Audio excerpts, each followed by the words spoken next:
Bonjour Émilie, Allô? ça va bien? Oui. Donc, j'aimerais pour commencer que tu m'expliques un peu c'est quoi le RIFT. Oui, donc le RIFT, c'est une organisation qui a multiples volets. Dans le fond, ici, on est à la salle d'exposition. On a aussi une salle de spectacle et on fait aussi la diffusion de films. Donc, on est cinéma, spectacle, art visuel. Donc, on est un peu là, le pilier culturel là, du Témiscamingue. Il y a d'autres événements, évidemment. Mais nous, à l'année, on suggère des expositions, des spectacles, que ce soit humour, que ce soit des spectacles de musique, théâtre, cinéma pour tous les genres. On a écran libre aussi, donc c'est du cinéma d'auteur, souvent des films québécois. Et en art visuel, on a vraiment aussi toutes les sortes. Art actuel, je dirais, on essaie vraiment de proposer quelque chose là, d'actuel au niveau des arts, que ce soit de l'installation, sculpture. On offre aussi des ateliers, donc souvent qui sont en lien avec les expositions, des cultures à l'école, des cours après l'école, des ateliers pendant les PE scolaires. Donc, on a vraiment une offre là, pour tout le public témiscamien. Puis toi, dans le fond, c'est quoi ton rôle au sein de l'organisme? Ben, j'ai toujours gravité autour du RIFT, si on veut. Moi, j'ai fait mon baccalauréat en arts visuels à Québec, à l'Université Laval, et je suis revenue à tous les étés pour travailler au Témiscamingue, évidemment. Le premier été que je suis revenue, j'ai travaillé au RIFT et ça a compté comme un stage. Dans le fond, j'ai fait un stage au RIFT dans un milieu de travail. Et par la suite, après mon baccalauréat, c'est un peu le RIFT qui m'a ramenée en région dans le sens où j'ai terminé mon bac, j'ai voyagé un peu, je savais pas trop quoi faire. On a souvent des petites crises de qui suis-je, où vais-je. Puis, dans le fond, c'est Jean-Jacques Lachapelle qui travaillait ici à l'époque qui m'a dit « J'ai une annulation pour une exposition, est-ce que tu veux prendre la plage horaire? » Donc, je suis venue faire ma première exposition ici. Puis par la suite, quelques mois plus tard, il y a un projet qui s'est ouvert ici, puis j'ai commencé à travailler ici. Donc, c'est un peu ça qui m'a ramenée ici. J'avais encore mon appartement à Québec, mais je travaillais au RIF, puis j'ai ramené toutes mes choses ici pour m'y consacrer. Par la suite, j'ai été quelques années dans les écoles à faire des contrats en enseignement, en arts plastiques, mais j'ai toujours continué à donner des cours ici, après l'école, des cours d'art aux enfants. Donc, j'ai tout le temps continué à être au RIFT, puis ça fait maintenant 3 ans là, que je suis ici à titre de coordonnatrice vraiment des expositions. Parfait. Puis j'aimerais ça que tu me parles un peu de la biennale. Oui, bien la Biennale, c'est un événement qui est assez majeur au Témiscamingue. Les artistes le savent, les artistes internationaux le savent, le public témiscamien le sait peut-être pas suffisamment, mais ça existe depuis les années 1992. Donc, en 2020, c'est la 15e édition. Donc, ça fait 30 ans là, que ça existe. Et c'est un événement qui regroupe auprès de 250 artistes qui proviennent d'une vingtaine de pays.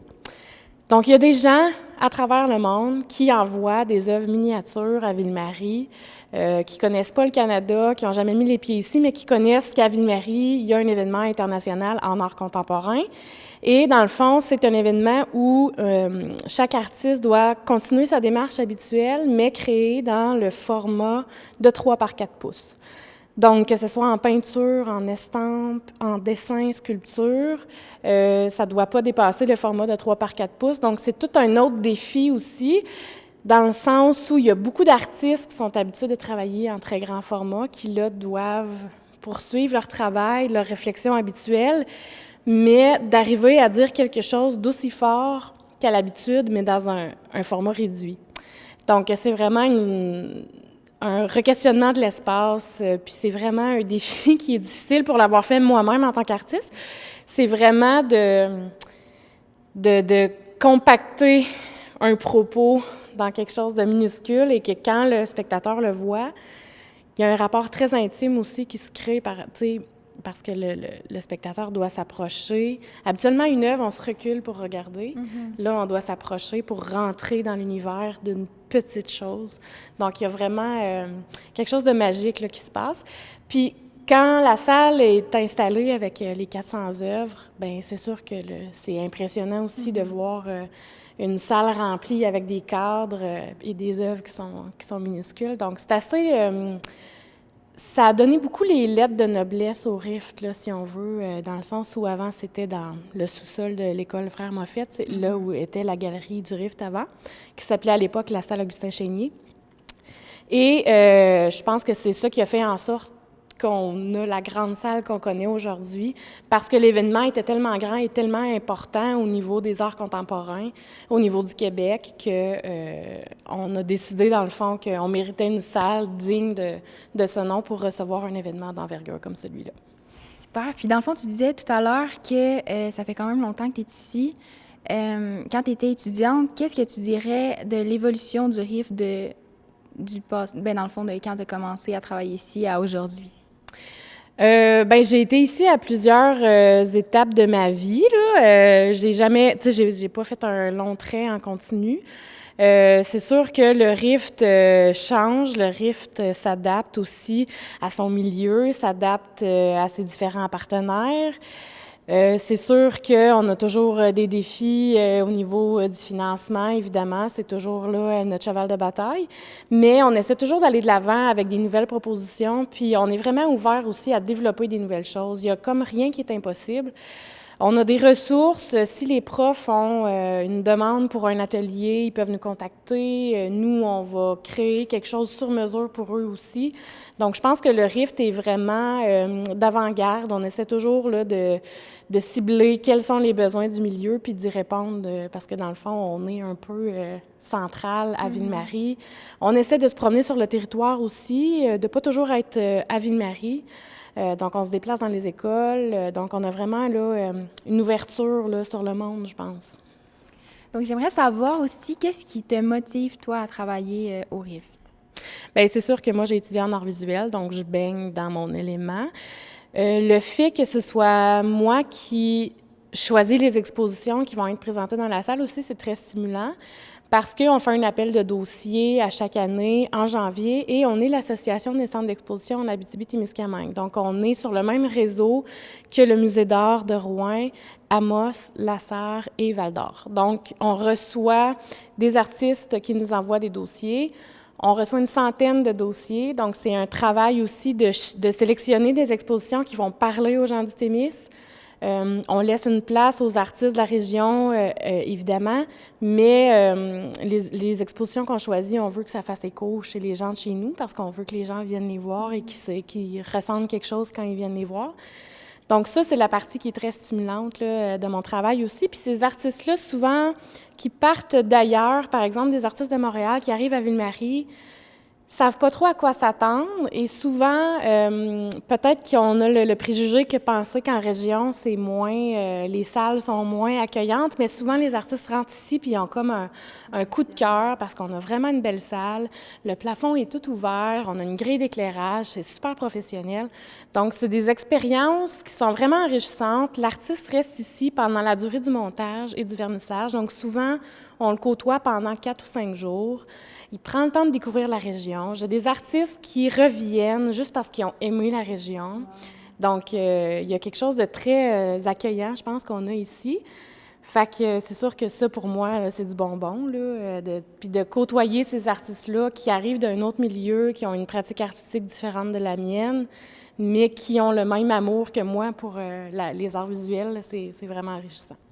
Puis tu me parlais un peu des visiteurs. Dans le fond, qu'est-ce qui en ressort habituellement après leur visite? De quoi? Qu'est-ce qui les marque, les visiteurs? Bien, si on parle au niveau de la biennale, c'est sûr que la mise en espace est assez extraordinaire aussi, dans le sens que le défi, c'est comme de faire une très grosse œuvre avec 400 petites œuvres. Donc, l'installation de tout ça est assez impressionnante. On se donne toujours une thématique aussi. Donc, l'année dernière, c'était la lumière. Donc, il y avait vraiment, il y avait des lumières suspendues au plafond. Les œuvres étaient suspendues sur des panneaux de plexiglas, donc ça avait l'air de flotter. Donc, il y a toujours quelque chose qui est, au niveau de la mise en espace, qui est impressionnante avec la Biennale à cause de la quantité d'œuvres qu'il y a dans la salle. Donc, je pense que ça frappe vraiment le visiteur là, quand il rentre ici, là.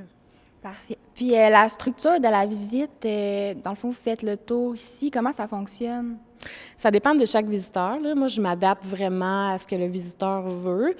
Il y en a qui veulent qu'on les accompagne tout le long de la visite. Il y en a qui préfèrent être seuls. C'est sûr que moi, je suis toujours disponible pour répondre aux questions. Je pense que l'art contemporain se doit d'avoir un accompagnement parce que sinon, je pense que les visiteurs peuvent se sentir un peu démunis devant des choses qu'ils ne comprennent pas. Mais je pense que c'est important de les accompagner dans la réflexion puis dans les questionnements qu'ils ont. Donc moi, je m'adapte vraiment là, à chaque visiteur selon ses désirs. Puis, j'aimerais ça que tu me parles un peu de l'avenir du Rift. Comment tu vois ça? Bien, c'est sûr qu'on va toujours de l'avant. On veut toujours avoir des expositions plus professionnelles, plus audacieuses, plus d'envergure. Donc, c'est sûr que moi, au niveau des arts visuels, ça fait quelques années que je suis ici. Je commence à bien maîtriser là, ce dossier-là. Donc, c'est sûr qu'au niveau des arts visuels, je veux vraiment présenter des choses qui vont frapper les gens, qui vont les faire réfléchir, qui vont les faire se questionner. C'est un peu le rôle des arts visuels aussi. Souvent, les gens arrivent ici avec des critères. Il faut que l'art soit beau. Mm-hmm. Puis des fois, ben, en discutant avec eux, ils se rendent compte que ça a un message au-delà de l'esthétique de l'œuvre.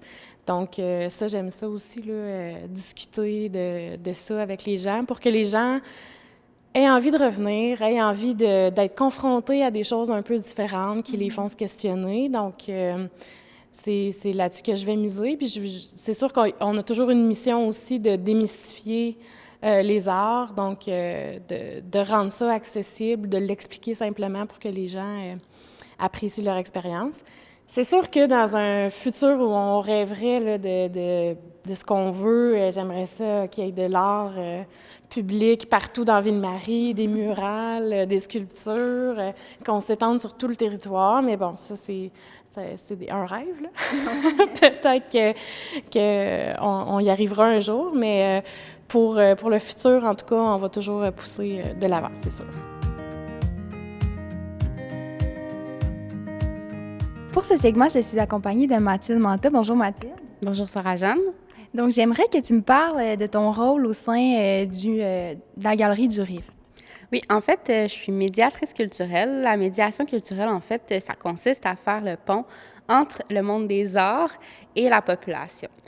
Donc, au centre d'exposition du Rift, ça se déploie beaucoup par l'animation scolaire. Donc, vraiment de recevoir les groupes scolaires ici, de leur montrer les expositions, puis de faire des ateliers ensuite en lien avec ce qu'ils viennent de voir pour poursuivre la démarche artistique. Mais ça prend aussi d'autres formes. Ça peut être par des cours pour des adultes ou des activités, par exemple. On fait venir parfois des artistes qui donnent de la formation ou des ateliers pour un public là, plus large. Sinon, on reçoit des groupes de personnes handicapées, des personnes âgées.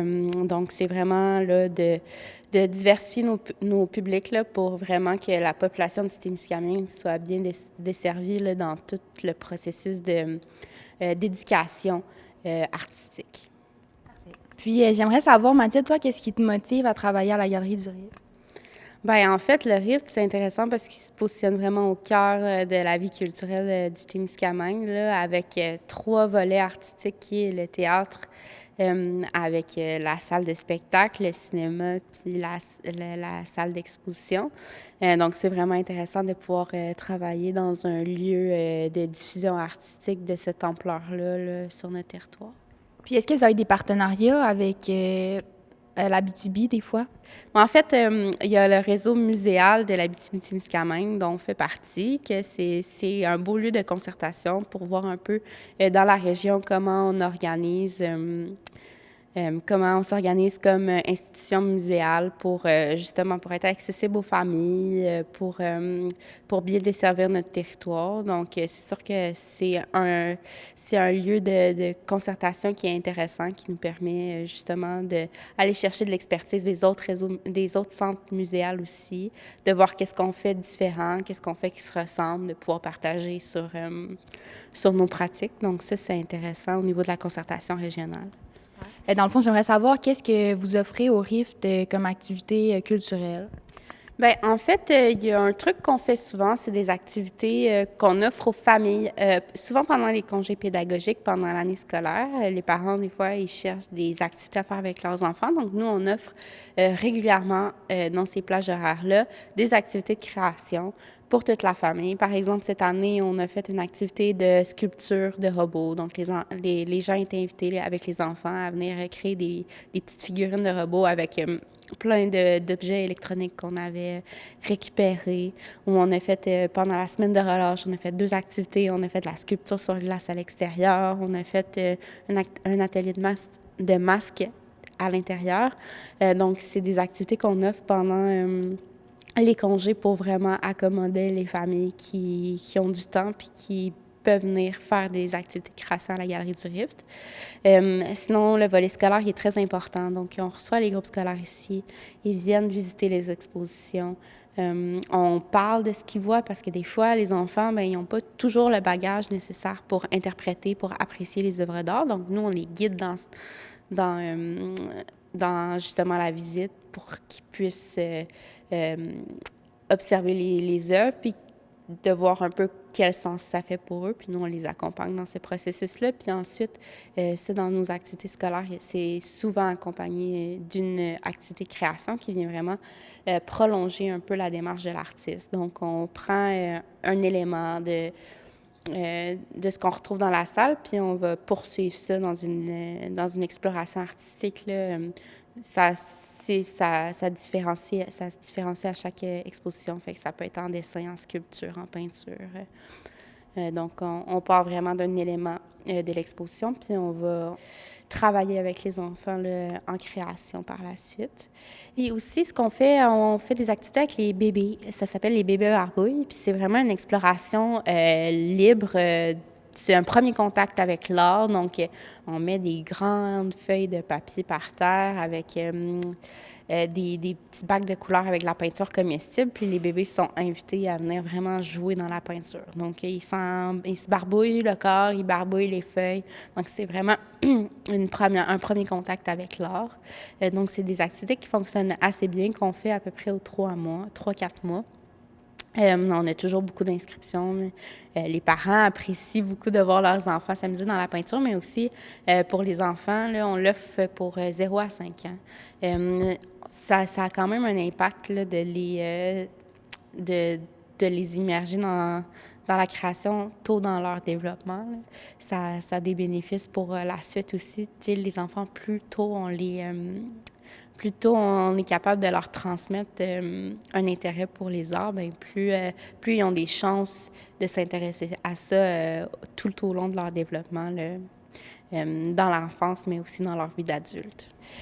Sinon, comme je disais tantôt, on offre aussi des cours. Des fois, c'est des formations des artistes professionnels qui viennent à la Galerie du Rift donner de la formation. Cette année, par exemple, on a eu un photographe qui est venu qui a donné une petite formation à des personnes qui avaient des bons appareils photo, mais qui ne savaient pas toujours comment s'en servir. Donc, des cours comme ça. On a Edith Laperrière qui est venue donner un atelier en linogravure.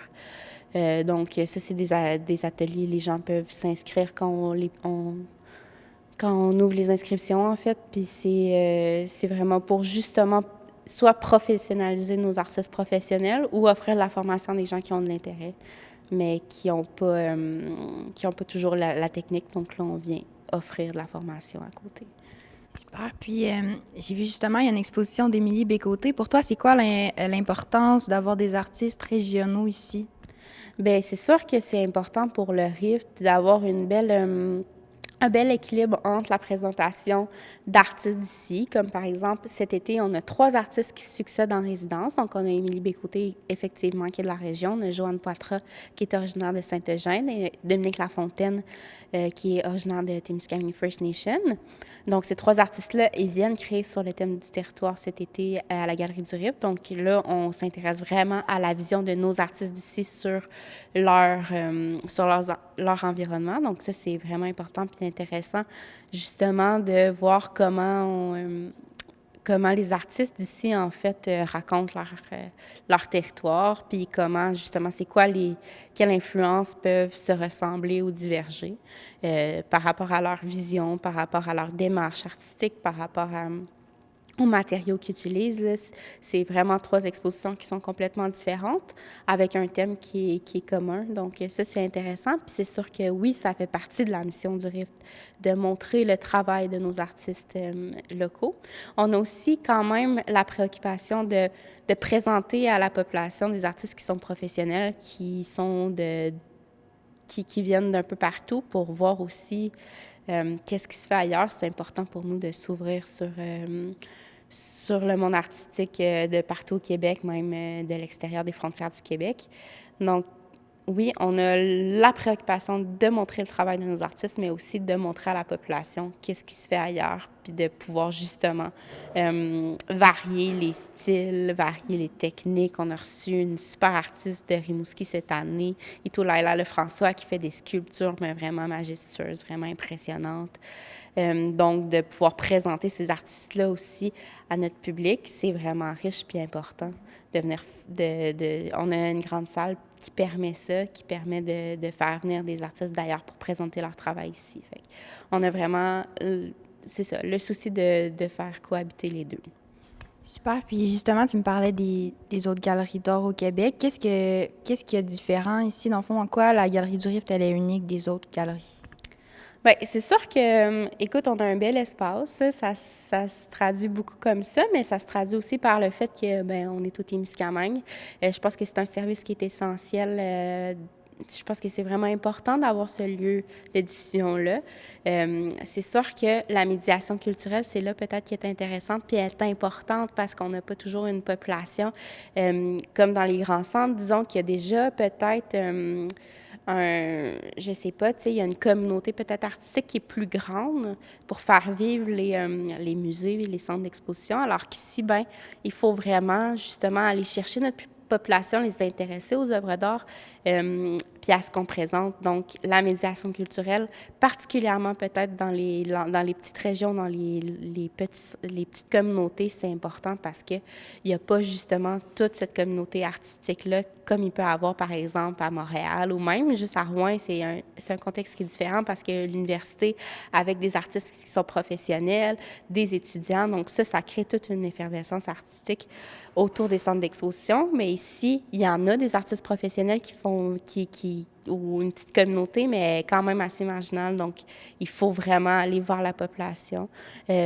Faut aller avec les enfants, les éduquer rapidement aux arts visuels pour qu'on puisse continuer d'offrir ces services-là, puis que les gens ils soient intéressés, ils viennent, puis qu'ils puissent comprendre, qu'ils puissent apprécier les œuvres d'art. Donc ça prend vraiment, justement, une espèce de pont entre les deux, entre le monde des arts puis entre la population. Donc, j'aimerais savoir comment ça se passe, la création avec les enfants au Rift. Bien, en fait, c'est vraiment enrichissant de travailler avec les enfants autour des arts parce que les enfants ont, dans tous leurs imaginaires, dans tout leur monde, puis aussi, ils ont un petit peu une absence d'inhibition, ils ont quelque chose de spontané, donc de créer avec les enfants, avec toute cette richesse-là qu'ils portent en eux, c'est vraiment intéressant, en fait, là. C'est toujours le fun de voir qu'est-ce qu'ils vont nous sortir, qu'est-ce qu'ils vont créer. De les voir évoluer là-dedans, de les voir se questionner, c'est vraiment quelque chose on est privilégiés, en fait, de travailler avec cette clientèle-là, là, parce que c'est vraiment, justement, c'est très, très, très riche de travailler avec les enfants autour des arts. Par tout ce qu'ils ont à apporter. Puis justement, tu sais, des fois, les adultes, on fait beaucoup d'autocensure, puis même les adolescents, tu sais, On a peur de ne pas réussir, on a peur de ne pas maîtriser une technique, on a peur du propos, de comment ça peut être interprété, du jugement des autres, alors que les enfants, en tout cas surtout les plus petits, ben ils sont complètement libres de ça. Donc, la création avec les enfants, c'est ça, c'est vraiment une autre dynamique, puis c'est vraiment beau de les voir aller. Puis pour terminer, j'aimerais savoir comment tu vois l'avenir de la Galerie du Rift. Bien, c'est sûr que pour l'avenir, je pense qu'on veut continuer à développer des publics à la Galerie du Rift pour être capable de rejoindre le plus de gens possible par nos activités, d'intéresser le plus de monde possible à ce qu'on fait, aux expositions qu'on présente.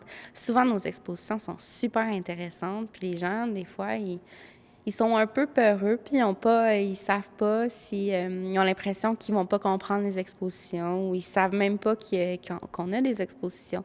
Donc, tu sais, c'est sûr que le but, nous, là, dans l'avenir, c'est de continuer à travailler pour aller rejoindre le plus de monde possible, pour que les gens ils soient à l'aise de venir nous voir, venir voir les expositions qu'on présente. Donc, ça, c'est toujours quelque chose qu'on veut continuer de développer. C'est ces liens-là avec la population. Donc, je pense que pour l'avenir, c'est sûr qu'on va continuer de travailler là-dessus. Sinon, bien, je souhaite que la Galerie du Rift perdure dans le temps parce que c'est super important au Témiscamingue d'avoir un lieu de diffusion, autant pour nos artistes professionnels d'ici, autant pour, justement, pouvoir présenter des œuvres d'art au public témiscamingue, pour qu'il y ait l'opportunité, pour que les enfants aient l'opportunité de venir avec l'école, pour qu'on puisse continuer à donner des cours d'art, de la formation artistique, autant aux enfants qu'aux adultes. Donc, je pense que pour l'avenir, on souhaite que ça soit une institution qui perdure dans le temps.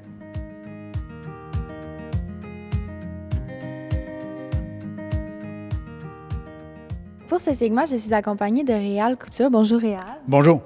Donc, j'aimerais que vous me parliez de votre rôle lors de l'instauration de la Galerie du Rift. Oui, alors, galerie et bien sûr la salle de spectacle, mais on va remonter dans le temps un petit peu si on veut. Donc, d'ailleurs, je suis actuellement à la rédaction d'un livre qui va porter sur les 50 ans de dynamisme culturel au Témiscamingue. Donc, qui va partir des années 70 et jusqu'à 2020. Alors, si on part de 70, il faut se dire qu'en 70, toute cette période-là, toute cette décennie-là, il y avait beaucoup de spectacles qui se produisaient au Témiscamingue, mais il n'y avait pas, bien sûr, de salles professionnelles pour pouvoir les accueillir. Alors, le tout se faisait dans les cinémas, parce qu'il faut souligner qu'au Témiscamingue, à cette époque-là, il y avait 5 cinémas sur le territoire. Donc, les spectacles, on les réalisait souvent à l'intérieur de ces salles-là ou à d'autres lieux comme les sous-sols d'église, etc. Mais il n'y avait pas un lieu fixe pour la production des spectacles. Arrivent les années 80, où là, effectivement, on commence à se poser la question, ce serait intéressant qu'on puisse obtenir au Témiscamingue une salle de spectacle. Et en même temps, Guy Lemire, qui était alors directeur général du ministère de la Culture et des Communications, avait fixé comme priorité d'instaurer 2 salles de spectacle, une à Amos, l'autre au Témiscamingue, et 2 centres d'exposition, un à La Sarre et l'autre au Témiscamingue. On fait une petite remarque en parenthèse, c'est que vous remarquez qu'en Abitibi, on a fixé les villes. Au Témiscamingue, on parle de la région. Alors, on pense déjà là à un débat, à savoir où seront situés ces lieux-là. Alors ça, c'est un élément aussi qui est un petit peu caractéristique de la région. Alors donc, on arrive au cours des années 80 à ce moment-là. En 81, se forme un genre de comité provisoire, là, sous l'initiative du Théâtre de la Crique, qui maintenant, aujourd'hui, est avec le Tandem, et la Société d'histoire du Témiscamingue. Et dès lors, on commence à faire des évaluations de coûts. Et il y a un premier projet qui ressort, là, qu'on évalue à peu près à 179 000 $, où on pourrait réaménager une salle. Parce que ce que nous disait le ministère, c'est qu'on ne veut pas aller vers une salle neuve, et en même temps, on veut aller vers un équipement qu'on dit multifonctionnel, c'est-à-dire dans lequel il y aurait une salle de spectacle et un centre d'exposition. Alors, c'est à partir de là, donc, que les projets commencent à s'élaborer. Et pas au niveau du développement. Et effectivement, le ministre de la Culture du temps, M. Clément Richard, vient annoncer une subvention à ce moment-là, en 81, de l'ordre de 60 000 comme première tranche de subvention pour réaliser le projet. On demande donc les soumissions, mais malheureusement, à l'ouverture, on se rend compte qu'il y a un dépassement important de coûts. La ville de Ville-Marie, qui est impliquée dans le dossier parce qu'elle acceptait de prêter le local dans le sens où les bureaux de la municipalité, dans le temps, étaient à l'école Frère Moffett. Donc, on était prêt à prêter un local qui était d'ailleurs utilisé par un groupe qui s'appelait l'Idéologie dans le temps et qui travaillait au développement culturel au Témiscamingue. Donc, c'est à partir de ce local-là, au sous-sol de l'école Frère Moffett, que le projet devait se développer. Mais compte tenu de l'augmentation des coûts, la ville de Ville-Marie a paralysé le projet pendant un certain temps. Mais heureusement, est arrivée une ventilation d'enveloppe régionale au ministère qui nous a permis de réaliser le projet. Et ce projet-là était tout de même au coût de 300 000 $. Donc, ça s'est terminé au coût de 300 000 $. Alors, on partait de 179 000 $, on est arrivé à 300 000 $. Et on est donc en 1984, où à ce moment-là, on termine l'aménagement de la salle et on procède à ce moment-là à l'inauguration de la salle en présence à nouveau du ministre de la Culture. À ce moment-là, on parlait du ministre des Affaires culturelles, M. Clément Richard. Et on en profite pour dévoiler le nom de la salle. Et la salle s'appelle à ce moment-là la Cave aux Arts. Alors, ça n'a pas pris beaucoup de temps qu'il s'est levé un vent de contestation d'un certain nombre de personnes du Témiscamingue qui disaient que ce nom-là avait, entre guillemets, une connotation négative, dans le sens que au niveau du Québec, par exemple, une cave, c'est en fait un sous-sol, un sous-sol qui n'est pas terminé. Donc, ça donnait ce genre de connotation-là. On sait bien qu'en France, la notion de cave avait une notion artistique, mais pas au niveau du Québec. Donc, les gens n'étaient vraiment pas satisfaits de ce choix de nom-là. Il y a une équipe qui a parti une pétition. Il y a tout près de 800 personnes qui, en quelques semaines, ont signé la pétition pour pouvoir changer de nom. Le comité provisoire a refusé le changement de nom et c'est arrivé à l'Assemblée générale de fondation de la corporation en 1984, où là, il y a une proposition qui a été faite d'appeler la salle Augustin Chénier. Et proposition qui a été adoptée, mais malheureusement, l'équipe qui avait suggéré le nom a entrepris des procédures légales. Et là, on a entrepris tout un dossier pendant quelques mois là, pour réussir à régler ça. Ce qui s'est fait et c'est devenu la corporation Augustin Chénier qui gérait donc la salle Augustin Chénier à ce moment-là, qui était une salle de spectacle et d'exposition, un centre d'exposition. Alors, ça a pris donc quelques mois et c'est à ce moment-là que je suis arrivé là, à la présidence de l'organisme à l'Assemblée générale de fondation. Donc, dès les premières années, on se rend compte que c'est une structure qui est très vivante.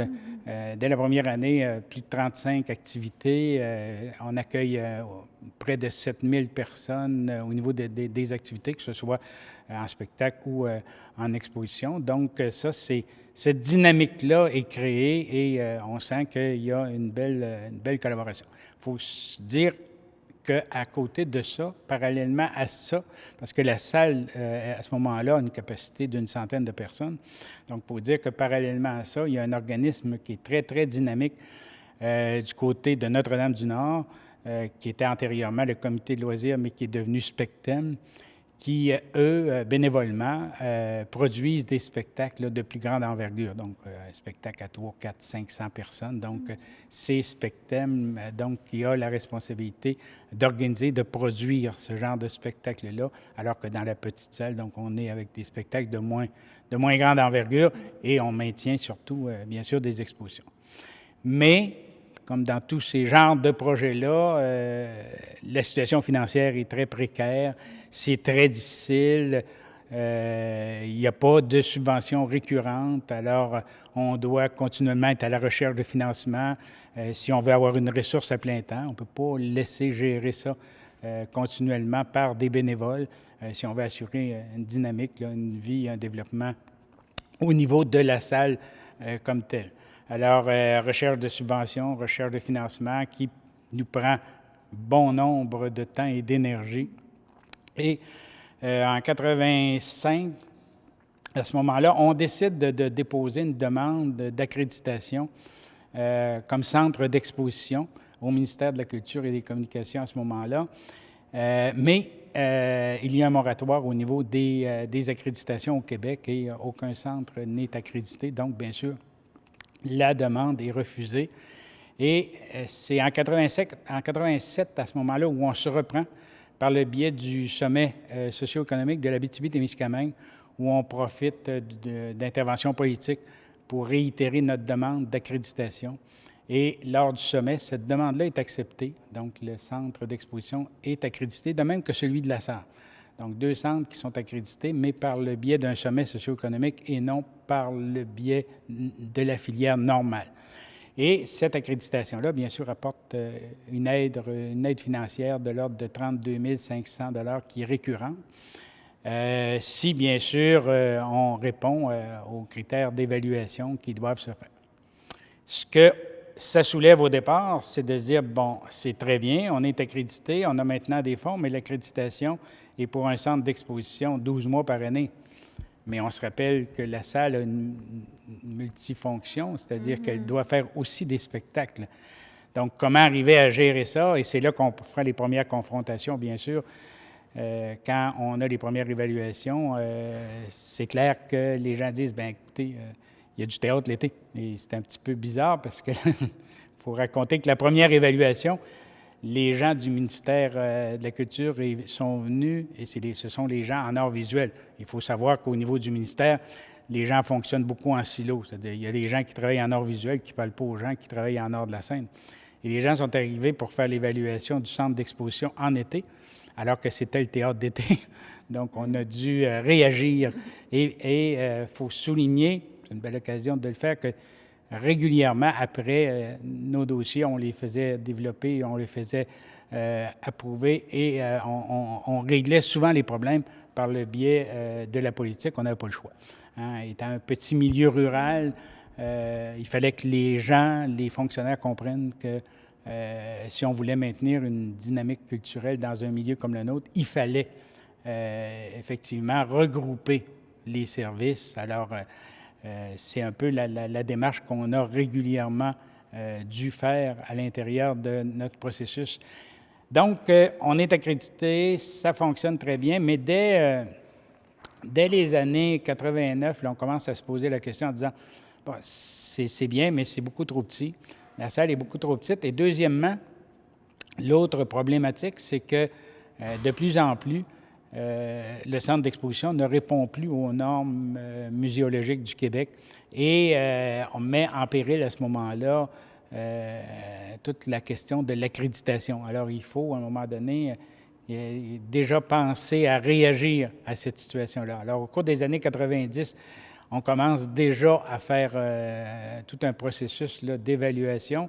Alors, en 94, à ce moment-là, on obtient une subvention du CRDAT, du Conseil régional de développement de l'Abitibi-Témiscamingue, pour permettre à la MRC de Témiscamingue de faire une étude de faisabilité sur un concept neuf au niveau d'une infrastructure culturelle qui comprendrait une salle de spectacle de l'ordre de 300 personnes, un centre d'exposition et un centre des archives là, pour la Société d'histoire. Et en même temps, un ajout d'un montant pour supporter le travail de Spectem là, au niveau des spectacles là, qui dépassaient les 300 personnes. Alors, tout ça est fait, l'évaluation, le concept est fait, et la firme nous arrive à ce moment-là avec une maquette et tout un projet, mais de l'ordre de 6 millions de dollars. Et c'est un équipement neuf, donc à cette période-là, c'était beaucoup la responsabilité des municipalités d'assumer une grande partie des frais. Alors, c'est bien sûr que le constat a été fait qu'on ne pouvait pas réaliser ce projet-là. Alors, on revenait donc à la case départ.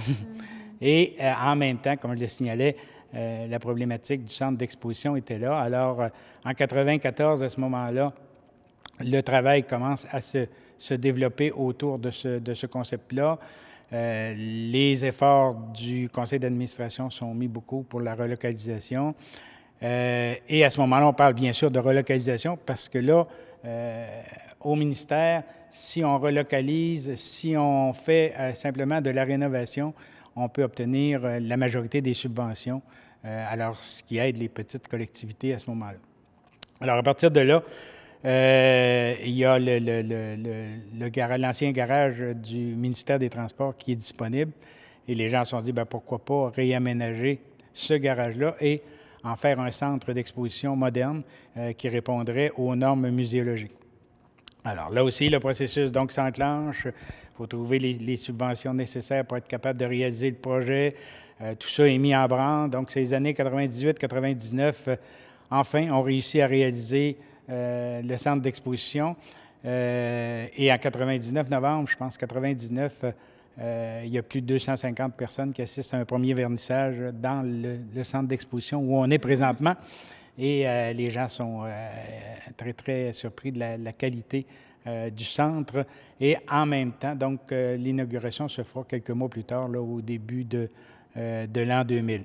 Alors, ce projet-là vient chercher 1 million de dollars. Donc, le coût de l'infrastructure est d'1 million de dollars. Alors, ça vient donc prendre une grande partie des fonds qui devaient servir à la construction d'une salle de spectacle et d'un centre d'exposition. Et en même temps, bien sûr, à cause de toute cette démarche-là, la grande priorité du CA étant celle du centre d'exposition, on a mis de côté, on a relégué au second plan là, tout l'aspect de la salle de spectacle. Ça revient donc en 2000. Et là, ça devient prioritaire. En mars 1999, on a fermé la salle Augustin Chénier qui était au sous-sol de l'école Frère Moffett. Le centre d'exposition était relocalisé, mais on n'avait plus de lieu du côté de la diffusion des spectacles. On est devenu pendant quelques années, entre guillemets, des itinérants, là, voyageant d'un lieu à l'autre pour produire des spectacles. Et j'en profite pour lever mon chapeau à l'équipe de Spectem parce que de faire ça, prendre une journée pour monter les systèmes d'éclairage, la technique, le son, s'assurer que tout ça fonctionne, la salle et tout, pour le spectacle de 2 heures et redéfaire tout ça bénévolement. Donc, pendant quelques années, pendant plusieurs années, Spectem a fait ça et nous, pendant quelques années, on l'a aussi réalisé et on a vu ce que c'était. Mais les démarches se poursuivaient. À ce moment-là, on s'est dit il faut aller aussi du côté de la rénovation plutôt que d'une infrastructure neuve. On savait que financièrement, c'était plus facile. Et de là est né le projet à ce moment-là d'un partenariat, c'était populaire dans le temps, là, d'un partenariat public-privé. Sachant que les productions de la Rive, qui étaient propriétaires du cinéma de Ville-Marie, avait tendance à vouloir laisser aller le cinéma. Donc, on s'est dit pourquoi pas établir un partenariat avec l'entreprise privée et développer un concept. Et c'est à partir de là, donc, que les premières études de faisabilité, tout a été fait. On était à un projet au départ de 2 100 000. On parlait d'un projet d'à peu près 2 100 000, mais là aussi, hein, c'est toujours le phénomène de l'ouverture des soumissions. Là aussi, à l'ouverture des soumissions, on a eu une mauvaise surprise puisque le concept avait une évaluation supérieure à d'1 million. Donc, c'était énorme. Et on s'est dit, on ne peut pas aller dans ce sens-là en fonction des subventions. Et de l'argent qu'on avait, on est donc revenu, on n'a pas lâché. Et ça, c'est une caractéristique des gens du Témis, hein? La persévérance. Il faut toujours être présent parce qu'on aurait pu à plusieurs reprises laisser de côté tous les projets. Alors là, on a repris, on a resserré les coûts, on a fait une réévaluation. On est revenu avec un deuxième projet de l'ordre de 2 400 000. À nouveau, une deuxième ouverture de soumission où on se rend compte qu'il y a encore une fois une augmentation des coûts de l'ordre de 400 000. Alors, on se remet au travail, on décide de rechercher des subventions, on essaie de faire des efforts pour être capable de trouver le financement nécessaire. Et en fin de compte, oui, on attache le projet à 2 800 000. Et novembre 2004, à ce moment-là, démarre la construction, la rénovation, si on veut, de l'ancien cinéma. Bien, en même temps, on veut aussi, du côté de l'ancien cinéma, garder tout l'aspect patrimonial, parce que c'est tout de même un vieux cinéma art déco. Et on sait qu'à l'intérieur, donc, on a gardé aussi cet aspect-là du bâtiment. Et c'est le 25, si je me souviens bien, le 12 août 2005, qu'on fait finalement l'inauguration de ce grand projet-là, de ce grand rêve-là, d'une salle de spectacle professionnelle. Hein? C'est la seule salle de spectacle professionnelle reconnue par le ministère de la Culture et des Communications au Témiscamingue. Donc, une salle de 300 places en présence de la ministre de la Culture et des Communications du temps, Mme Lynne Beauchamp.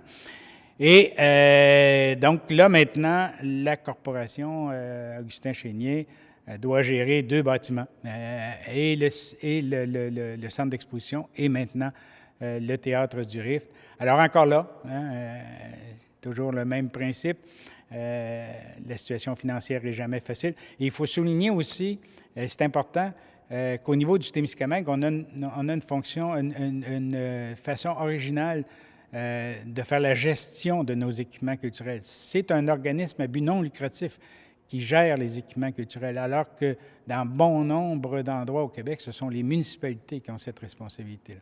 Alors ici, c'est un organisme à but non lucratif, donc constitué d'un conseil d'administration. Alors, on passe beaucoup d'énergie à la recherche de subventions récurrentes, soit au ministère de la Culture et des Communications au Québec, on cherche au fédéral, avec les municipalités du Témiscamingue et bien sûr l'apport du milieu pour être capable d'attacher des budgets qui nous permettent de faire fonctionner ces deux bâtiments-là. Donc, le travail là-dessus est mis et beaucoup d'énergie qui y sont consacrées.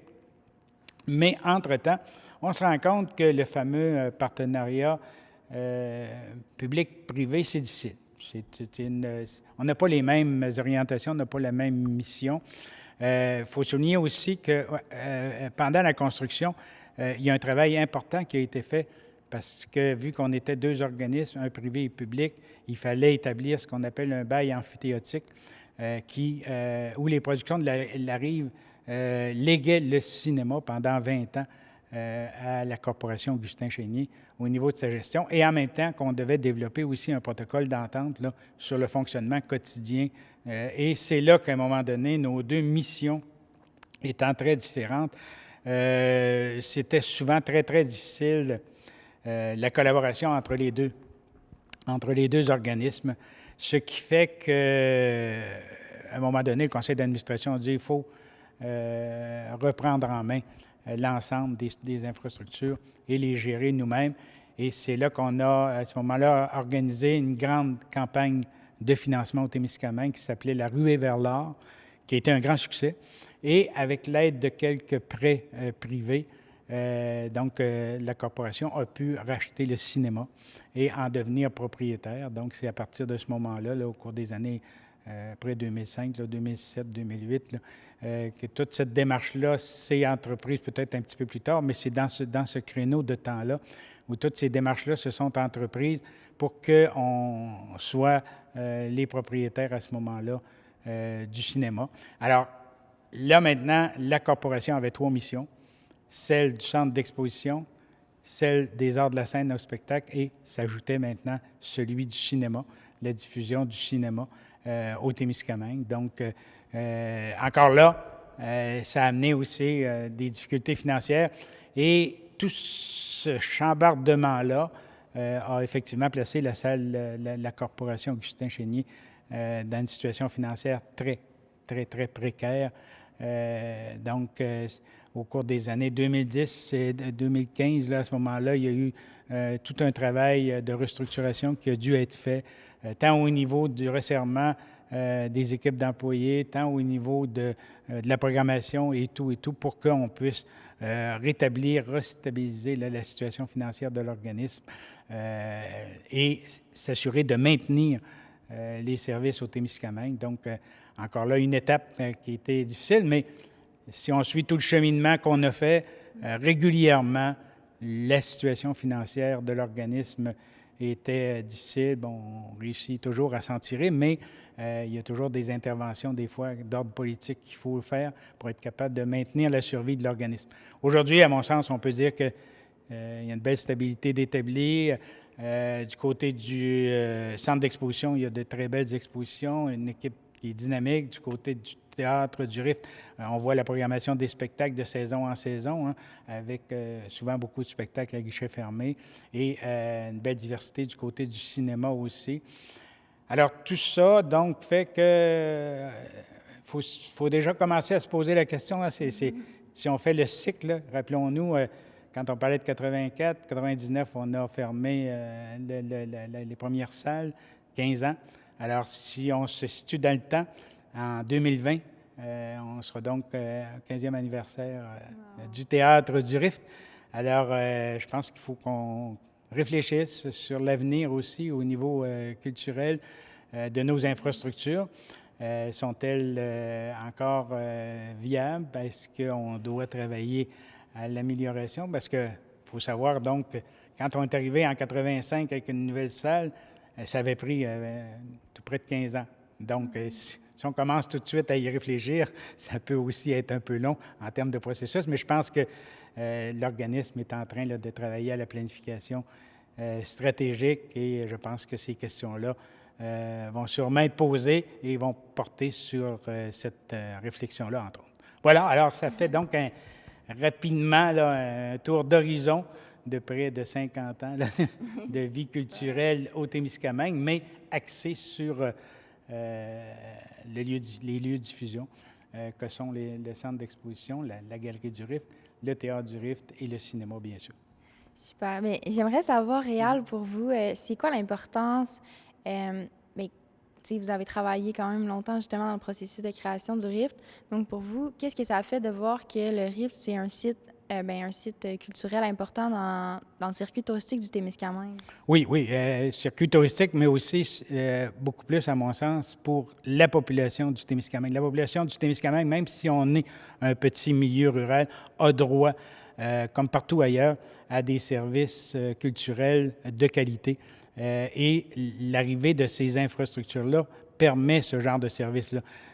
Pour avoir été à un certain nombre d'endroits au Québec, on n'a rien envié, entre autres, à ce qu'on a comme infrastructure. Je pense, entre autres, au niveau du centre d'exposition, où, quand il y a des vernissages, il y a une participation importante de la population.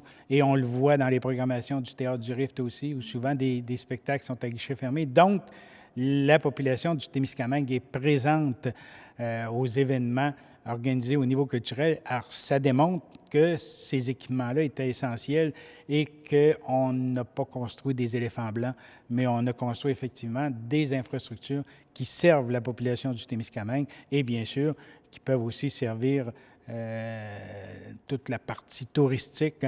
On pense bien sûr au grand événement du côté culturel en exposition, qui est la Biennale internationale d'art miniature. Donc, alors ce sont ces genres d'événements-là, mais je pense que l'infrastructure était essentielle et pour la population, pour leur permettre de voir des spectacles de grande qualité qu'on peut voir ailleurs au Québec. Mais en même temps aussi, moi, je développais toujours la perspective de dire ce qui est aussi essentiel, c'est que cette salle-là, ces salles-là, puissent servir à la diffusion du travail de nos artistes du Témiscamingue, que ce soit l'ensemble vocal, que ce soit le Théâtre de la Lutte, que ce soit les artistes de l'Artouche, donc que ce soit les écoles de danse, alors qu'on puisse être utilisateur aussi de cette salle-là à partir de ce qu'on crée au Témiscamingue au niveau culturel. Puis, j'aimerais savoir comment vous voyez l'avenir de la Galerie du Rift et de la salle de spectacle. Voilà, c'est un petit peu la question que je posais tout à l'heure à la fin. Ouais. Donc, on est du côté de la galerie à 20 ans, là, parce qu'on parlait de l'inauguration donc en 2000. En 2020, on en sera donc à la 20e anniversaire. Il faut évaluer si l'infrastructure répond toujours aux besoins du milieu et si aussi elle répond aux normes muséologiques du Québec, parce que la salle est toujours accrédité, donc reçoit des subventions. Alors, il faut toujours s'assurer que ce lien-là soit maintenu pour qu'on ne puisse pas perdre les revenus là, de subventions de ce côté-là. Donc, il faut regarder ça. Et du côté du Théâtre du Rift, il faut regarder aussi son avenir. Ça fait 15 ans. L'autre structure avait une durée de vie de 15 ans. Celle-là, elle a déjà 15 ans en 2020, elle aura déjà 15 ans de réaliser. Est-ce que ça répond encore aux besoins? Est-ce qu'il y a des possibilités d'amélioration? Est-ce qu'on doit aller vers quelque chose de nouveau? Il ne faut pas attendre le moment où on a véritablement une modification à faire. Il faut commencer à y réfléchir parce qu'on le voit dans un milieu comme le nôtre, des fois, la réflexion peut porter sur 10 ou 15 ans. Donc, vaut mieux prévenir et commencer tout de suite à y penser, à y réfléchir sur l'avenir, effectivement, des lieux de diffusion au Témiscamingue. Là, et une des belles façons de le faire, je pense, c'est en se dotant d'un plan stratégique parce que ça nous permet de se décoller le nez de la vitre et de regarder un petit peu plus loin, à moyen et long terme, quelles sont les perspectives d'avenir. Super. Puis, pour terminer, est-ce que vous avez une petite anecdote à nous raconter de votre expérience au Rift? Oh, il y en aurait plusieurs. Non, il y en aurait un bon nombre, mais c'est sûr que c'est sûr qu'au niveau de tout le processus, de toutes les démarches qu'on a effectuées, il est arrivé souvent des problématiques particulières qu'il fallait régler assez rapidement. On pense entre autres au niveau de la construction, hein, parce que quand on a décidé d'y aller, les gens avaient dit non, on est en novembre, on ne commence pas ça. J'ai dit, moi, il faut commencer, sinon en février, en mars ou avril prochain, on va avoir encore une hausse de coût de 300 000 400 000, puis on ne sera pas capable de réaliser. Donc, on a foncé. On a joué, entre guillemets, un petit peu au cow-boy à ce niveau-là. Et quand je parlais tout à l'heure de la dynamique entre les deux missions, une petite anecdote, à un moment donné, on a passé beaucoup de temps, pour nous, en termes de spectacle, aucune préoccupation de ça, mais on a passé beaucoup de temps à régler le problème de la machine à popcorn. parce que pour le cinéma, le popcorn, c'est comme essentiel. Alors, tu sais, c'est tous des petits éléments, des petits détails dans les démarches qu'on a effectuées qui souvent nous amenaient à voir qu'à un moment donné, nos perspectives n'étaient pas toujours les mêmes. On a reçu beaucoup de spectacles du côté de l'ancienne structure au sol de l'École Frère Moffett. C'était vraiment très intéressant. Je pense à Dan Bigra qui est revenu à quelques reprises. On le déplaçait d'une région, on allait le chercher, on le ramenait à Val-d'Or, on faisait des déplacements. On a eu beaucoup de ces éléments. À un moment donné, on a reçu en spectacle Sean Phillips, qui est un grand artiste des États-Unis à ce moment-là. Et il n'y avait plus de restaurant d'ouvert, donc on l'a amené manger chez nous, de l'Orignal. On lui a fait découvrir l'Orignal et le Doré, donc dans un souper à la fin du spectacle. Donc, il y en a beaucoup de ces genres de petites situations-là qu'on vivait et qui faisaient que, dans le fond, on se disait, regarde, c'est là qu'on avait, entre guillemets, notre paye, parce qu'on faisait tout ça bénévolement. Donc, c'est ces contacts humains-là qui ont donné beaucoup de potentiel. Puis dans toute l'histoire du Rift, là, de quoi vous êtes le plus fier? Bien, moi, je pense que c'est l'aboutissement de ces projets-là, après nombre d'années, à placer beaucoup d'énergie avec beaucoup de personnes. Là, moi, je fais le récit de tout ça, mais le récit de tout ça, c'est gravite autour de tout ça.